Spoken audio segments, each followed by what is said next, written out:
Сайн байцгаана уу залуусаа, та бүхэнд өдрийн мэндийг хүргэе. Өнөөдрийнхөө хичээлээр Matplotlib сан дээр ашиглан график хэрхэн зурах талаар тайлбарлана. Энэхүү Matplotlib сангийг John Hunter гэдэг хүн зохиосон бөгөөд Matplotlib энэхүү сан нь Python програмчлалын хэлэн дээр график зурах доод түвшний сан юм. Энэхүү санг ашиглан төрөл бүрийн графикийг дүрслэх боломжтой байдаг. Matplotlib сан нь нээлттэй их сурвалжийн одоо нэгсэндээ open source төрлийн програм хангамж бөгөөд та хүснээр ашиглах боломжтой. Console мөрөн дээр import функцийг бичээд араас нь Matplotlib гэсэн төлхүүргийг бичээд араас нь pyplot гэсэн функцийг бичиж өгнө. За үүнийхэн дараа s гэсэн төлхүүргийг тавиад plt гэж бичнэ. За энэ дээр энэ мөрөн дээр юу хийж байгаа юм бэ гэхээр нэгдүгээр мөрөн дээр болохоор import гэсэн төлхүүргийг ашиглаад Matplotlib сангаас одоо нэг ёсондоо Matplotlib сангаас pyplot did модулыг дуудаж ажиллуулж байгаа. За pyplot did модулыг дуудаж ажиллуулсан энэ утгыг s төлхүүрүүгээр plt гэсэн үсчид утгыг оноож өгч өөр төр нь хадгалж ийн гэсэн үг. За энийхэн дараагаар хоёрдугаар бид нар import гэж бичээд NumPy гэсэн үндсэн сангийг дуудаж өгнө. Одоо Python-гийн хамгийн хүчирхэг массивтай ажилдаг энэ NumPy сангийг дуудаж өгнө гэсэн үг. За үүнийхэн дараа s гэж бичээд np гэсэн утгыг бичиж өгнө. За ингэснээр NumPy сангийн тухайн бүх утгыг np гэсэн үсгчэд оноож өгч төлөвлөж ажиллуулахаар болж байна гэсэн үг. За үүний дараагаар бид нар дараагийн кодны мөрөн дээр юу бичих вэ гэхээр np array бүрэнхий алдаа нэгээд дотор нь дөрвөлжийн хаалтан дотор 0 гээд 6. За дараа нь y points тэнцүү np цэг array бүрэнхий хаалтан дотор нээж хаагаад за тэгээд дотор нь дөрвөлжийн хаалт бичээд 0-аас 250 гэсэн утгуудыг оноож өгнө.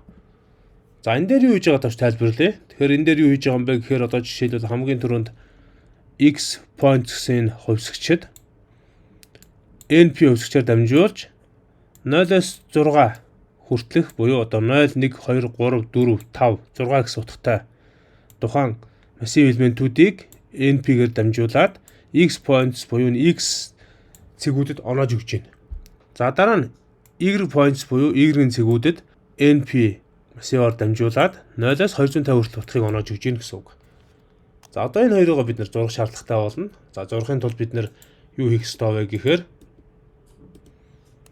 plt гэсэн төрөний Matplotlib сангаас pyplot did функцаар дамжуулан тухайн plt гэсэн хувьсгчид утгыг оноож өгсөн. За тэр plt гэсэн хувьсгчдаа дүрсийг одоо хэвлэхийн тулд x y2 тэнхлэгийн одоо цэгүүдийг өгөх ёстой байдаг. Тийм учраас plt plot гэж бичээд бүрэнхий хаалтан дотор түрүүний бичсэн x points хувьсгчийг дасал аваад y points хувьсгчийг бичиж өгнө. За ингэснээр болохоор plt функц нь plot буюу зурх функцийнхаа тусламжтайгаар x, y гэсэн хоёр утгуудыг авж ийн гэсэн үг. X, y гэсэн утгуудыг хоорондоо авж ийн. Одоо нэг тухайн зургийг хэвлэхэд болж байна гэсэн үг. За үүнийхэн дараагаар бид нар plt функцаа зурж үзүүлнэ. Зурхын тулд бид нар plt show функцийн дагуу бүрэнхий алт нэгээд хаачнаа. За үүнийхэн дагаа бид нар одоо энэхүү програмаа ажиллуулж үзнэ. Run дарна. За run дарахад тухайн програм маань ажиллаж байгаа бол дараах график гарна. X тэнхлэг дээр тэгээс 6 хүртэл утгууд байж гин. Y тэнхлэг дээр тэгээс 250 хүртэл утгууд. За ингээд шугамн график маань эндээ зургдсан байж гин. За өнөөдрийнхөө хичээлийг товч тайлбарлая.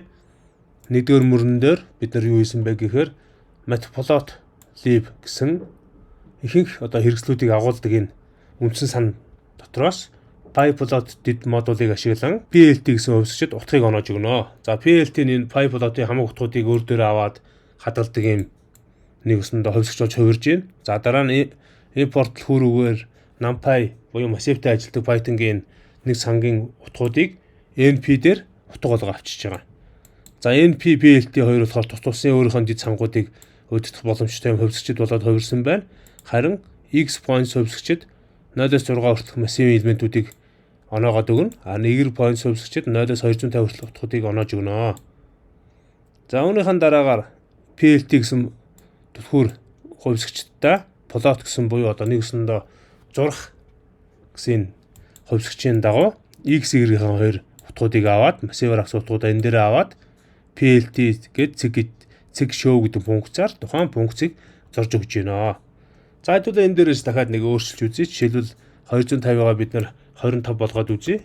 Тэгэх юм бол ажиллуулахад ийм үр дүн гарна гэсэн үг. За өнөөдрийн хичээлд анхаарал хандуулсан та бүхэнд баярлалаа. Манай сувгийг subscribe хийж дагаарай.